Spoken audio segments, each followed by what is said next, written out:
The victim was found in the master bathroom. His name was Gregory Ash, 52 years old man, real estate developer. Cause of death, exsanguination. The scene was impossible. The large mirror above the double sink was shattered from the inside out. Shards, some long and cruel as daggers, were embedded in his face, neck, and chest. But the blood spatter told the real story. It fanned away from the mirror, across the bathroom, as if the glass had exploded toward him while he stood facing it. The only other marks were the deep, frantic gouges. His own fingernails had clawed into the marble countertop as he bled out. Detective Mara Vega, a woman who trusted blood patterns more than people, stood in the doorway. Her partner Simmons asked De Vega as he did this to himself. Vega replied and said, "Not unless he learned to punch from the other side of the glass." The forensics yielded nothing. No foreign prints, no signs of struggle, no toxins, just a man, a shattered mirror, and his own blood. The case was going cold until Vega, methodically reviewing Ash's laptop, found the file. It was a simple text document, last opened the night he died. It contained one sentence, typed over and over, hundreds of times. "Don't look in the mirror, don't look in the mirror, don't look in the mirror." A search of his browser history revealed a frantic, late-night dive into local forums and occult websites. The queries were specific. Seeing someone else in mirror. Reflection won't sink. How to stop a haunting in glass. The last site he visited was a forgotten GeoCities page about vessel mirrors. The text was rambling, paranoid. It claimed that intense, sustained emotions, particularly guilt and terror, could stain a reflective surface. That, under the right conditions, the stain could become a vessel, a prison, and a door. Vega, a skeptic, sculpted from procedure and evidence, felt a cold finger trace her spine. She went back to the scene. The bathroom had been cleaned, the mirror replaced by the family. But the original, shattered mirror was in evidence storage. She had it laid out on a table in the cold room, the pieces like a jagged puzzle. Under the stark fluorescent lights, she began her examination. It was just glass. Then, she made the mistake of trying to see her own reflection in a large, dagger-like shard. Her breath caught. For a fraction of a second, her reflection wasn't hers.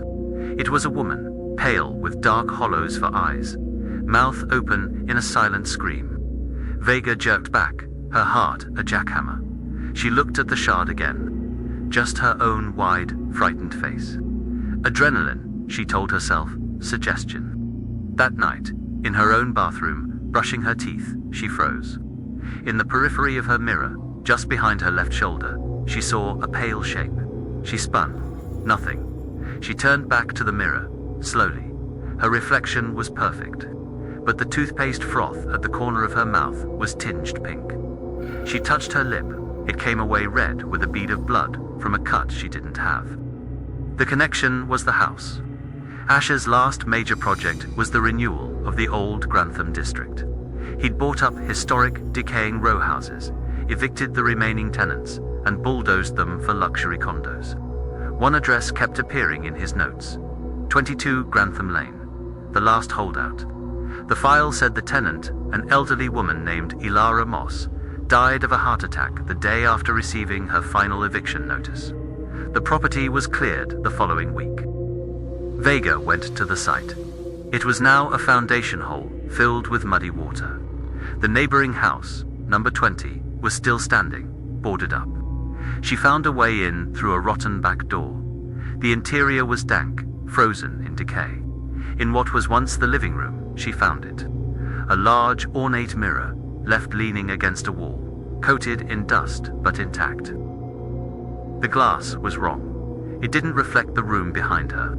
It showed a different room, a small, tidy parlor with floral wallpaper and a neat sofa, a room that no longer existed. Vega approached, her flashlight beam trembling. In the reflected parlor, a shape began to resolve in the chair. Ilara Moss, not a ghostly shimmer, but a solid, detailed figure, knitting. She looked up, not at Vega, but at a point just beside her. Her face was sad, weary. Then, the reflection of the parlor door opened. A man stepped in. Gregory Ash. He was smiling, holding papers, the eviction notice. In the mirror, Ilara stood, pleading. Ash's reflection shook its head, his smile turning cold. He stepped closer, thrusting the papers at her. The old woman clutched her chest, her face collapsing in agony. She fell to her knees, then onto her side. Ash's reflection watched her die. He did not call for help. He simply straightened his tie, looked around the parlor with a calculating eye, and then, slowly, turned his head. He looked directly out of the mirror, directly at Vega, and he winked. The vision shattered. The mirror now showed only the rotting room, but something was different. In the dust on the glass surface, directly in front of Vega, 2 words had been traced by an unseen finger. My turn. Vega stumbled back, gasping. She understood now. Ilara Moss's final moments, her terror, her betrayal, her dying rage, hadn't haunted the house. They had haunted her own mirror. They had festered in the glass, turning it into a vessel, a prison for the emotion of her murder.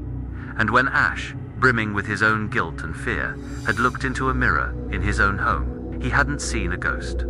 He had opened a door. The vessel had reached out, and it had pulled his reflection into its world, shattering the barrier between them, leaving his real body to be shredded by the broken glass of a doorway that had slammed shut.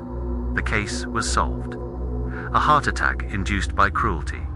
A vengeance born from a reflective stain.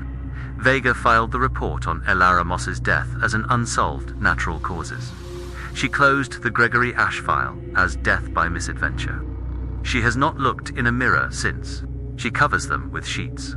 She uses the black screen of her phone to check her hair because she knows the truth now. Some ghosts don't walk through walls. They wait in the silver. They wait for you to look, for you to be afraid, for you to be guilty. And when you see them, it's not because they've appeared. It's because you've opened the door, and the thing on the other side is always so very eager to trade places.